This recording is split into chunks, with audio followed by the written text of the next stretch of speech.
Please get ready for a dictation of exercise 9 and 10 from April 2021 issue of Progressive magazine. 5 seconds.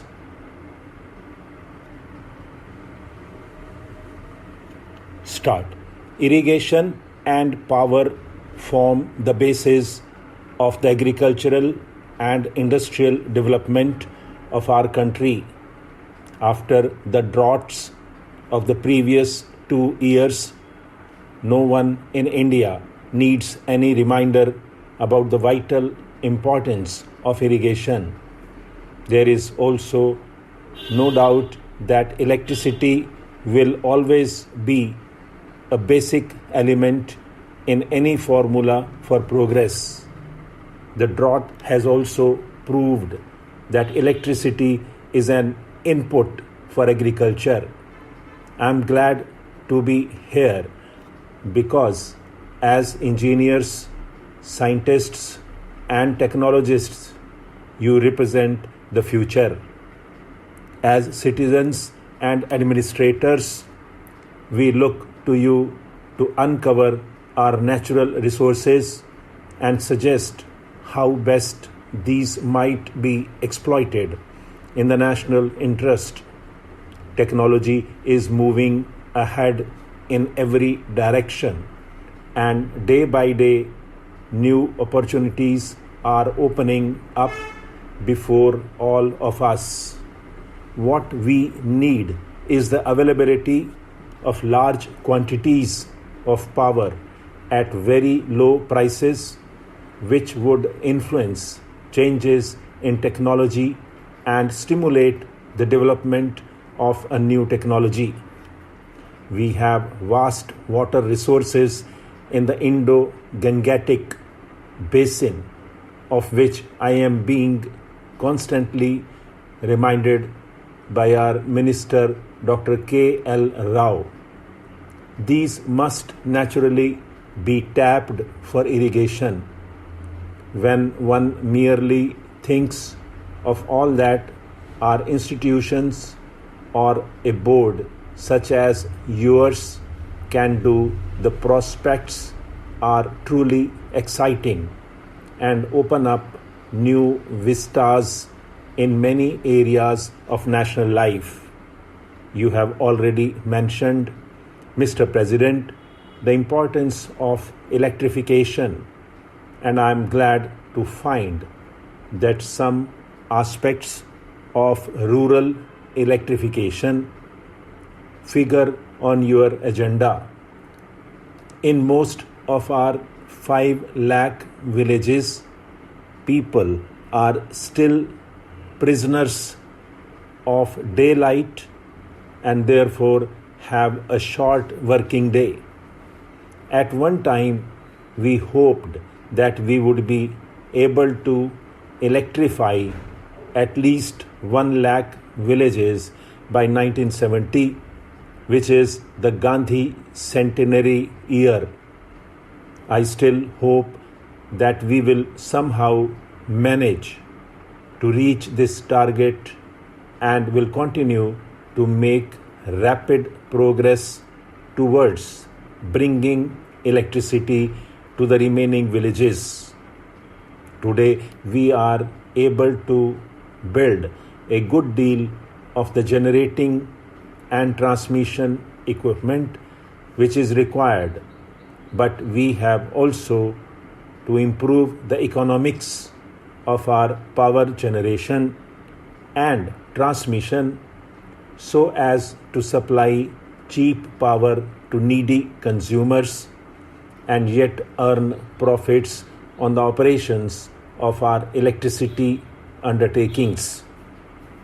The development of regional grids will assist in optimizing the distribution system. This will be a great help to enrich all of us and yield better and quicker results. Only a fraction of the cultivated area is at present irrigated. You, Mr. President, have remarked that we can double the acreage under irrigation so that cropping can be extended. The amount of land available is fixed, but the pressure on the available land is steadily increasing. There is no alternative, therefore, to increasing the efficiency of land utilization and getting higher productivity per acre. Irrigation is one means towards this end. It is important that we utilize fully and rapidly such irrigation potential as has been already created. I think this requires much closer association than is generally found between the irrigation engineer, the agronomist, and the farm extension worker. Planning for the utilization of water must commence at the time an irrigation project is conceived.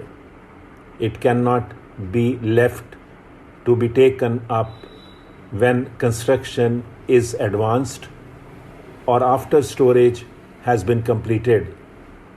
I have been heartened to hear of the good work which has been done in the Kosi area. This might well be a model along with some others to be studied with advantage. India already has what is said to be the largest irrigation system in the world. But I am told that our water management system could be greatly improved. Irrigation can be wasteful, and irrigation without drainage can cause damage. Water management and soil conservation constitutes sciences in themselves, and I am happy that you are holding a symposium on the problem of water management. Our rivers and our groundwater are national assets which we must use to the best overall advantage. I am deeply concerned that there has sometimes been a controversy over what are termed interstate river waters. I am sure that technical solutions can be found to safeguard the legitimate interests of every region or state, and that these matters are best considered in a rational and scientific manner rather than on the basis of emotion. There is one other aspect, perhaps not directly related to your conference, on which I should like to touch. The development of irrigation, especially in arid tracts, is often a starting point of an economic and social revolution. It demands more tractive power and creates new demands for roads, markets, and processing and storage facilities.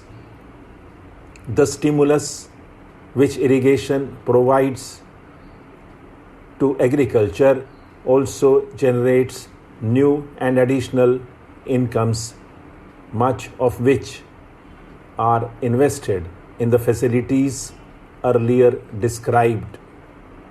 A part of it also goes into village improvement schemes. The renovation and modernization of individual homes, the paving of streets, the digging of wells, and so on. I believe this kind of development offers an unrivaled opportunity to promote a new village movement. Stop.